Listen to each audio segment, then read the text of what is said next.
Assalamualaikum warahmatullahi wabarakatuh. Saya Muhammad Andrian dari kelas 2E Ilmu Komunikasi. Saya di sini akan menjelaskan tentang teori dramatisme. Teori dramatisme adapun salah satu perspektif kritis yang sangat penting dalam teori-teori sosial di abad 20 adalah perspektif hidup adalah drama. Para ahli menggunakan perspektif ini menggali dan memahami tindakan manusia. Menurut perspektif ini, manusia merupakan aktor yang memainkan peran. Kegiatan manusia diibaratkan sebagai tindakan, adegan, dan kejadian atau peristiwa. Manusia didorong oleh motif, niat, dan tujuan tertentu untuk membuat pilihan moral. Interaksi manusia berpusat pada konflik yang bergerak melalui bentuk tertentu dan mengarah pada resolusi konflik. Teori-teori tersebut merupakan teori-teori yang mengoreksi teori-teori sebelumnya yang menggunakan metafora mesin dan hewan untuk menggambarkan dan memahami manusia. Salah satu teori dramatistik atau teori penampilan yang akan kita ulas adalah teori dramatisme.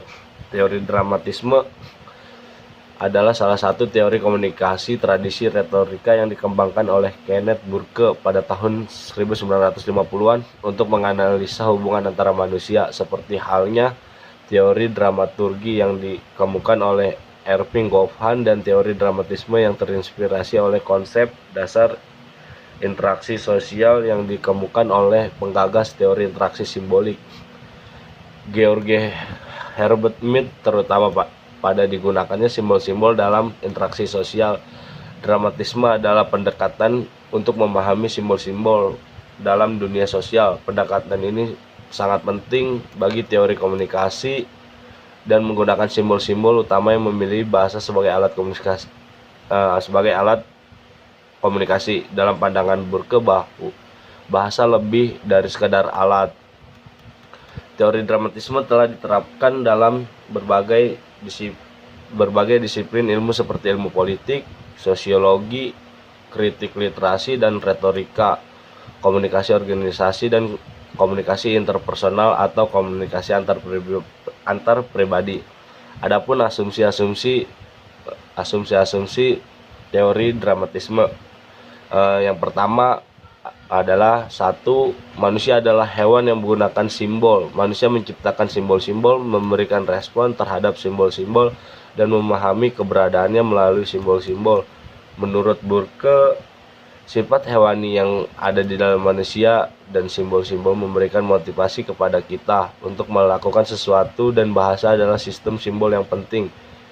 Yang kedua adalah hidup adalah drama. Burke berpendapat bahwa dramatisme lebih dari sekadar metafora bagi kisah kehidupan.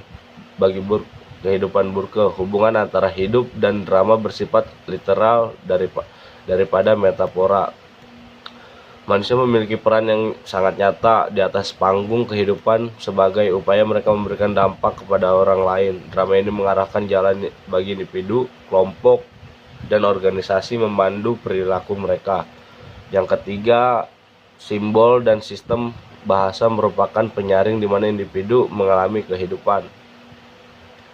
Burke berpendapat bahwa ketika manusia menggunakan simbol-simbol dengan tujuan untuk berinteraksi, mereka menyaring pengalaman hidup sosial mereka melalui layar terministik. Layar terministik adalah mengarahkan perhatian mereka untuk referensi realitas tertentu dan menjauh dari yang lainnya.